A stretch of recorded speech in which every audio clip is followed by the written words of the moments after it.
Abimelech has taken Abraham's wife.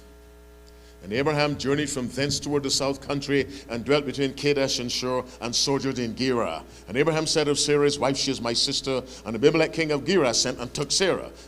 Verses 1 and 2. He went and took Abraham's wife. Why? Abraham lied and said, she's my sister. But God came to Abimelech in a dream by night and said, behold, thou art but a dead man for the woman which thou hast taken, for she is a man's wife. How would you like God to come to you in a dream and say you're dead? You dead duck. You know why? You did this, you did that. You didn't return the tithe. You are dead. God came to Abimelech in a dream and said, behold, thou art but a dead man for the woman which thou hast taken, for she is a man's wife. Now Abimelech had not come near her, and he said, Lord, wilt thou slay also a righteous nation? Said he not unto me, she is my sister?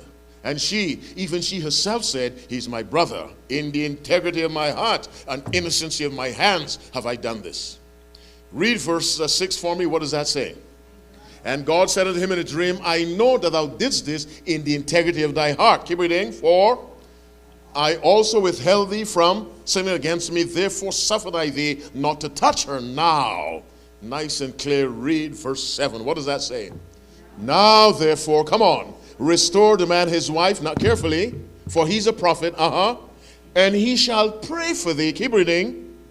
And stop. Who committed the sin? Abraham. Who committed the deliberate sin? Abraham. Who committed the unconscious sin? Abimelech. Abimelech acted on what Abraham said. By the way, let not our words mislead people. Abraham spoke a biological truth, but a relational lie. He said, she's my sister, and she was his half-sister. But more than that, she was his wife. So biologically, he spoke the truth. Relationally, he lied. But he was still God's child. One lie doesn't make you the child of the devil.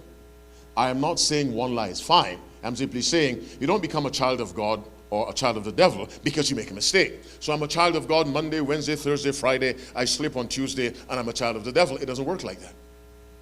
So Abraham lied. He was absolutely wrong, but he was God's child. Abimelech was a heathen unbeliever. When he took the wife of God's son, God came to him. He was a king. I'm going to kill you.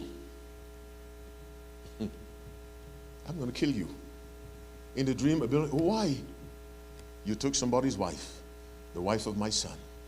Then Abimelech said, I didn't know. And God understood he didn't know. God said, I know you did this in the integrity of your heart. But now that I've told you, are you with me?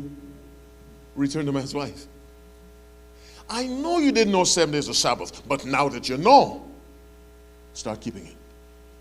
I know you didn't know the tithe should be paid on the gross. Now that you know, stop paying it on the net and pay it on the gross.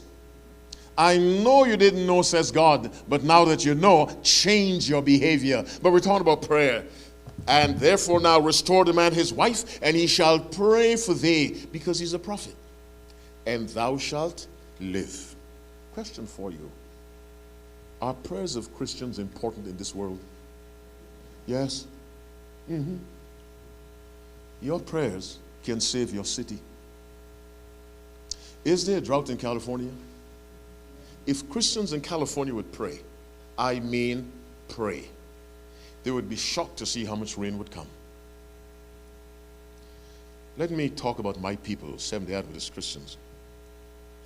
We complain about this and that and this and that in the country. There's a drought, there are locusts, there this, there that, and they don't understand wherever God's people are, blessing should come because God's people are there and they know God. If they would confess their sins, turn to God completely, according to 2 Chronicles 7 verse 14, if my people, which are called by my name, shall humble themselves and pray and seek my face and turn from the wicked ways, then will I hear from heaven and will forgive their sin and do what? And will heal their land. I'm saying it again for anyone in California listening to me. If God's people will come together and pray and confess their sins, you would be shocked what God will do for that area where his people live. Because prayer is powerful, and God loves to receive the prayers of his people. And so God told Abimelech, listen, therefore restore the man his wife, for he's a prophet, and he shall pray for thee, and thou shalt live. But if thou restore her not, know thou shalt surely die, thou and all that are thine. Now go to the second last verse. We're reading the last two verses of Genesis 20. Last two verses, I think verses 19 and 20. What does 19 say?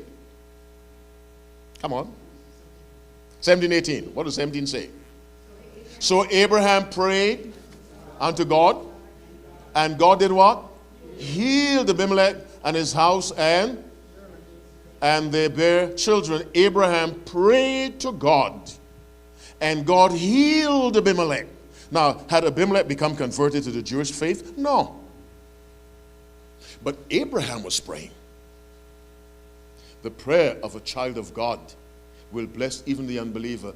Abraham prayed to God, and God healed Abimelech and his house and his maidservants, and they bare children. Read the last verse. For the Lord had fast closed up all the wombs of the house of Abimelech. Why? Because of Abraham, Sarai, Abraham's wife. Now, God did two things. First, he punished them for touching Abraham. Then when Abraham prayed, God healed the nation. When Abraham prayed, God healed. The women couldn't get pregnant. The men couldn't do what they were supposed to do. Until Abraham prayed. There is a tremendous responsibility we have as children of God to pray for our society. Pray for our leaders. Why? God will hear those prayers. And so Abraham prayed, and God answered, healed Abimelech, his house, his servants, restored and reversed the curse he'd placed upon them because they had laid their hands upon Abraham.